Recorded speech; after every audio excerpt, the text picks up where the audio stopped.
আসসালামু আলাইকুম প্রিয় দর্শক সবাইকে স্বাগত জানাচ্ছি তুরস্ক থেকে আমি জাহিদুল ইসলাম।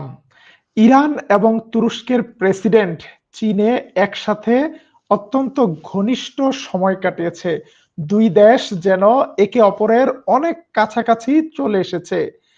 একদিকে যেমন ইরান এবং তুরস্ক ঘনিষ্ঠভাবে মিটিং করেছে, অন্যদিকে ইরানের পরবর্তী আক্রমণের আশঙ্কায় ইসরায়েলে চলছে নতুন করে বাংকার তৈরির হিড়িক। এই বিষয়ে আমরা বিস্তারিত জানাবো আজকে তুর্কিপিডিয়ার নিউজে।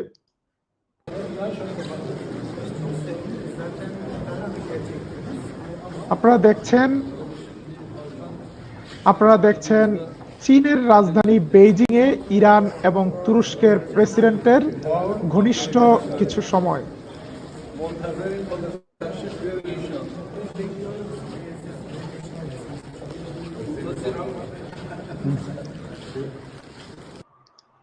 পেছনে দেখা যাচ্ছে হাকান ফিদানকেও। শুধুমাত্র দুই প্রেসিডেন্টের সাক্ষাৎই নয়, মন্ত্রী পর্যায়ের গুরুত্বপূর্ণ বৈঠক হয়েছে তুরস্ক এবং ইরানের মধ্যে, এবং সেই বৈঠকে আলাপ হয়েছে পরমাণু শক্তি সম্পর্কেও। বিস্তারিত তুর্কিপিডিয়া নিউজে।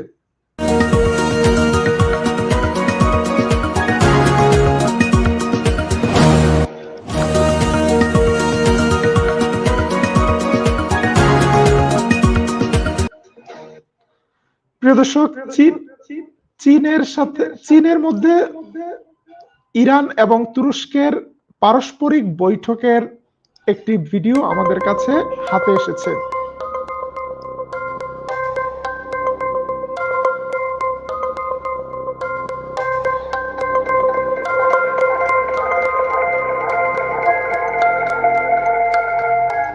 দুই দেশের গুরুত্বপূর্ণ মন্ত্রীরা এই বৈঠকে উপস্থিত ছিলেন, এবং এখানে তুরস্কের প্রেসিডেন্ট রেজেপ তাইয়েপ এরদোয়ান তুরস্কের পক্ষ থেকে সভাপতিত্ব করেন। অন্যদিকে ইরানের পক্ষ থেকে ইরানের প্রেসিডেন্ট মাসুদ পেজেশকিয়ান এই প্রোগ্রামে উপস্থিত ছিলেন।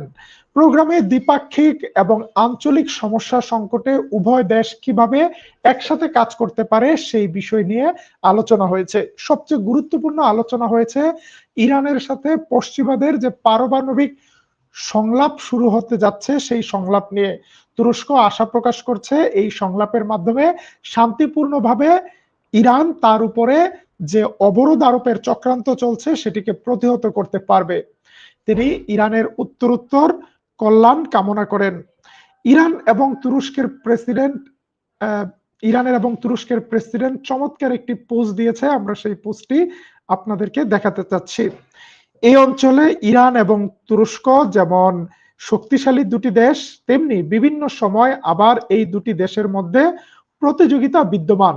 কিন্তু সকল প্রতিযোগিতাকে পাশ কাটিয়ে দুই দেশ যদি পাশাপাশি আসে তাহলে বদলে যেতে পারে মধ্যপ্রাচ্যের রাজনীতির সমীকরণ।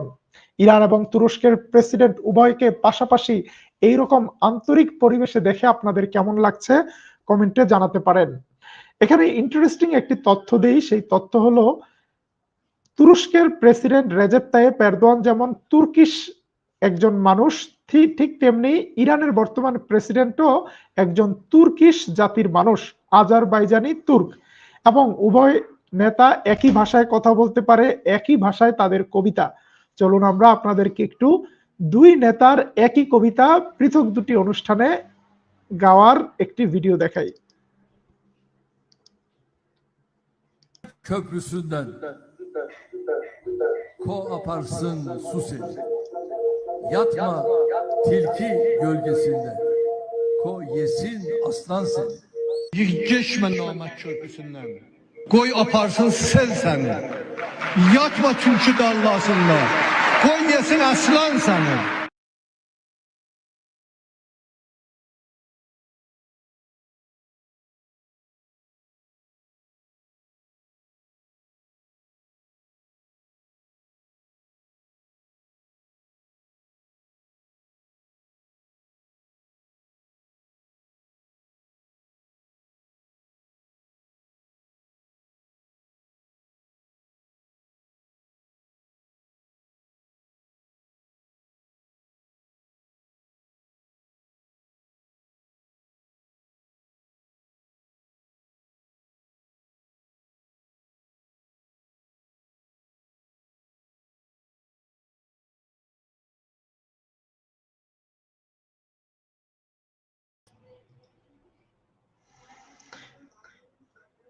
প্রিয় দর্শক, আমাকে দেখতে সমস্যা হলে কমেন্টে জানাবেন।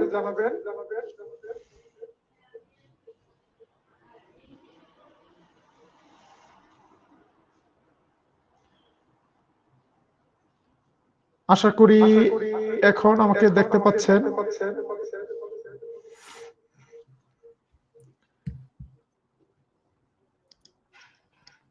একটু যান্ত্রিক ত্রুটির জন্য দুঃখ প্রকাশ করছি। মাঝখানে ইন্টারনেট একটু সমস্যা হচ্ছিল এবং ইকো হচ্ছিল, এখন আর ইকো হবে না। যেটি বলছিলাম যে এই দুই দেশ যদি একসাথে হয় তাহলে মধ্যপ্রাচ্যের রাজনীতির সমীকরণ বদলে যেতে পারে। একজন দর্শক কমেন্ট করেছেন, তুরস্ক হচ্ছে বিশ্বের সুবিধাবাদী মুসলিম রাষ্ট্র, সর্বপ্রথম মুসলিম সংখ্যাগরিষ্ঠ রাষ্ট্র হিসেবে ইসরায়েলকে স্বীকৃতি প্রদান করেছে। আমাদের দর্শকের জ্ঞাতার্থে বলছি, আপনার তথ্যটি 100% সত্য। তুরস্ক সবার আগে 1 নাম্বার দেশ যারা ইসরায়েলকে স্বীকৃতি দিয়েছে। প্রিয় দর্শক, আপনি কি জানেন 2 নাম্বার কোন দেশটি ইসরায়েলকে স্বীকৃতি দিয়েছে? তুরস্কের সাথে সাথে, তুরস্কের পরপর সেই দেশটি কিন্তু ইরান। যদি না জেনে থাকেন, আজকে গুগল মামাকে জিজ্ঞেস করবেন যে who is the second country who recognised Israel, তাহলে দেখতে পারবেন। তবে বিষয় হলো, সেদিনের সেই সেকুলার তুরস্ক, সেদিনের সেই সেকুলার ইরান আজকে আর নেই। দুটি দেশেই ব্যাপক রাজনৈতিক পরিবর্তন হয়েছে। ইরানের যেমন শাসক গোষ্ঠী বদলেছে, তেমনি তুরস্কের শাসক গোষ্ঠী বদলেছে। সুতরাং সেই পুরনো কাসন্দি ঘেটে লাভ নেই। আমাদেরকে তাকাতে হবে সামনের দিকে, আমাদেরকে তাকাতে হবে আগামী দিনে যেই চ্যালেঞ্জ আছে, সেই চ্যালেঞ্জ মোকাবেলায় দুটি দেশ কিভাবে একসাথে কাজ করতে পারে। আপনারা জানবেন যে গত 7 অক্টোবরের পর মধ্যপ্রাচ্যে একটি মাত্র দেশ 7টি আলাদা মধ্যপ্রাচ্যের দেশে বিমান হামলা করেছে। 7টি দেশে, শুধুমাত্র 7টি দেশ নয়, 27টি দেশের নাগরিক নিহত হয়েছে একটি দেশের হামলায়। সুতরাং মধ্যপ্রাচ্যে যখন বড় ধরনের গোলযোগ চলছে, সেই সময় এই ধরনের পুরনো ইতিহাসের কাসুন্দি না ঘেটে কিভাবে একসাথে কাজ করা যায়, সেই বিষয়টি নিয়ে কাজ করার জন্য চেষ্টা করছে এই দুই দেশের প্রেসিডেন্ট। ডাকসু নির্বাচনে যেমন বর্তমান ছাত্রদের জন্য কি করা হবে সেই বিষয় বাদ দিয়ে কেউ আপনার 1971-এর ইতিহাস, কেউ পাকিস্তান আমলের ইতিহাস, কেউ মোগল ইতিহাস, কেউ ব্রিটিশ ইতিহাস নিয়ে টানাটানি করছে। ঠিক তেমনি ভাবে আমাদের ইতিহাস হোক আমাদের ঐক্যের, আমাদের বন্ধনের, আমাদের ভালোবাসার শক্তির উৎস, বিভেদের নয়। আমরা যেই কথাটি আরেকটি সংবাদ দিতে চেয়েছি সেটি হলো, ইসরায়েল জুড়ে নতুন করে বাংকার তৈরি হিড়িক পড়েছে। ইসরায়েলে কেন নতুন করে বাংকার তৈরি হচ্ছে, তার মধ্যে একটি বড় কারণ, সর্বশেষ 12 দিনের ইরান ইসরায়েল যুদ্ধে ইরানের মিসাইলগুলো ঠেকানোর মতো শক্তিশালী ক্যাপাসিটি দেখাতে পারেনি ইসরায়েলের আশ্রয় কেন্দ্রগুলো। এর আগে বিভিন্ন সময় হামাস কিংবা হিজবুল্লাহর ছোটখাটো মিসাইল এবং সাইরেন থেকে বাঁচার জন্য এই আশ্রয় কেন্দ্রগুলো করা হয়েছিল। কিন্তু ইরান যেভাবে ব্যালিস্টিক মিসাইল, হাইপারসনিক মিসাইল মেরেছে, তাতে এই ধরনের আশ্রয় কেন্দ্র যথেষ্ট নিরাপদ নয়। এখন নতুন করে ছোটখাটো বাংকার তৈরি হচ্ছে প্রতিটি বাড়ির নিচে এবং নতুন বাড়িতে, কিন্তু তাতে বাড়ি নির্মাণের খরচ বেড়ে যাচ্ছে 12 থেকে 15 গুণ, এবং এক একটি এইরকম বাংকারের পেছনে প্রায় $75,000, বাংলা ভাষায় বললে প্রায় 80 থেকে 85 লক্ষ টাকা বেশি খরচ করতে হচ্ছে ইসরায়েলিদেরকে। তারা লোহার বা স্টিলের তৈরি দরজা, খুবই ভারী ওয়াল তৈরি করছে। কিন্তু যত যাই করুক, সামনের দিনে আরো বড় ধরনের বিপর্যয় অপেক্ষা করতে পারে যদি যুদ্ধে জড়ানো হয়। প্রিয় দর্শক, এই মুহূর্তে ইসরায়েলের এজেন্ডা দুটি, একটি ফিলিস্তিনিদের সাথে একটি যুদ্ধবিরতি চুক্তি করা, তাদের বন্দীদেরকে মুক্ত করা, আরেকটি হলো ইসরায়েল গাজা সিটির বিরুদ্ধে বড় ধরনের সামরিক অভিযান পরিচালনা করা। এখন এই জায়গায় ইসরায়েলের সেনাবাহিনীর পক্ষ থেকে কোনো ধরনের সমর্থন পাচ্ছে না নেতানিয়াহু। ইসরায়েলের সেনাপ্রধান জেনারেল জামির হুঁশিয়ার করে দিয়েছে নেতানিয়াহুকে, বলেছে Gaza city take over won't defeat Hamas, push for limited hostage deal. ইসরায়েলের সেনাপ্রধান বলছে যে আসলে পুরো গাজাও যদি আমরা দখল করে নেই তাতে হামাসকে নির্মূল করা সম্ভব নয়, কারণ হামাস একটি আদর্শ, তারা অন্য কোথাও অন্য কোনো ফর্মে আবারও পুনর্গঠিত হবে। এবং লিকুদ পার্টির কিছু নেতা, ক্ষমতাসীন দল, নেতানিয়াহুর দলের নেতারা বলছে যে যদি আমরা জোর করে গাজা দখল করতে চাই তাহলে এটি বুমেরাং হতে পারে, এটি ভিয়েতনাম যুদ্ধের পরিণতি বরণ করতে হতে পারে ইসরায়েলকে। কি হয়েছিল ভিয়েতনামে 1955 সালের দিকে? ভিয়েতনামে জবরদখল করেছিল আমেরিকান সেনারা, বিশাল মার্কিন পরাশক্তি ছোট্ট দেশ ভিয়েতনামের উপরে ঝাঁপিয়ে পড়েছিল। 20 বছর ধরে জুলুম, নিপীড়ন, অত্যাচারের কোনো কিছু বাকি রাখেনি। বিভিন্ন রাসায়নিক বোমা এবং ক্ষতিকর বোমা দিয়ে ভিয়েতনামের মাঠ ঘাটকে ছিন্ন বিচ্ছিন্ন করে ফেলা হয়েছিল। কিন্তু ভিয়েতনামীরা এমন এক গেরিলা যুদ্ধের শুরু করেছিল যেই গেরিলা যুদ্ধে 50,000-এর বেশি সৈন্য হারিয়েছিল আমেরিকা। বিলিয়ন বিলিয়ন ডলার খরচ করে 20 বছর যুদ্ধের পর পরাজয়ের গ্লানি নিয়ে 1975 সালে ভিয়েতনাম ছাড়তে বাধ্য হয় তৎকালীন মার্কিন যুক্তরাষ্ট্র।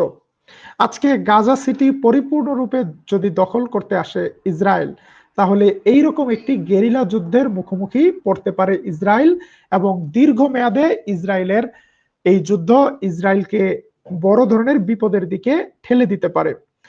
অন্যদিকে ইসরায়েলের প্রধান বিরোধী দলীয় নেতা বলেছেন যে যদি নেতানিয়াহু আরেকবার পাশ করে তাহলে পৃথিবীতে জায়নিজম বলতে আর কিছু থাকবে না। নেতানিয়াহু যা শুরু করেছে তা ইসরায়েলেরই অস্তিত্ব ধ্বংস করে দেবে। আমাদের দর্শকদের বেশ কিছু প্রশ্ন আছে, আমরা দুই একটি প্রশ্নের উত্তর দিতে চাই।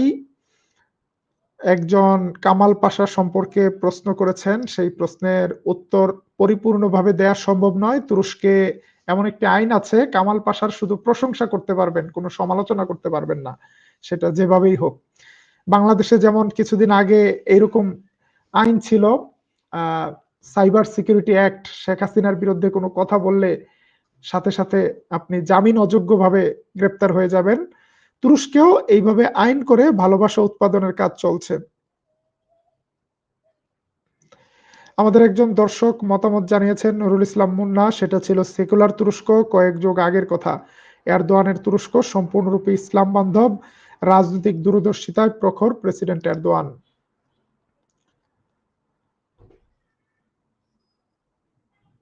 একজন দর্শক প্রশ্ন করেছেন, ইসরায়েল নাকি মসজিদে আকসার নিচে মাটি খুঁড়ছে, বাংলাদেশের কয়েকটা চ্যানেল বলছে, সত্য না মিথ্যা? এটা সত্য সংবাদ।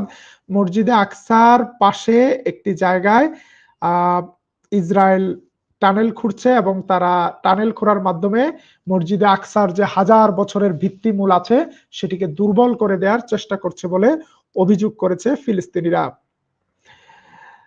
আমাদের একজন দর্শক বলেছেন, আমার মতে তুরস্কের এখন রাশিয়ার সাথে ঘনিষ্ঠ হয়ে রাশিয়ার সামরিক প্রযুক্তি সহযোগিতা নেওয়া প্রয়োজন। তুরস্ক খুব ব্যালেন্সড ওয়েতে রাশিয়ার সাথে বিভিন্ন ধরনের কোঅপারেশনের মাধ্যমে রাশিয়ান টেকনোলজি সংগ্রহের চেষ্টা করছে। জাহিদ ভাইকে বলবো ইরান যেন নতুন করে বাংকার ব্লাস্টার মিসাইল তৈরি করে। ইরান তাদের প্রস্তুতি তারা নিচ্ছে।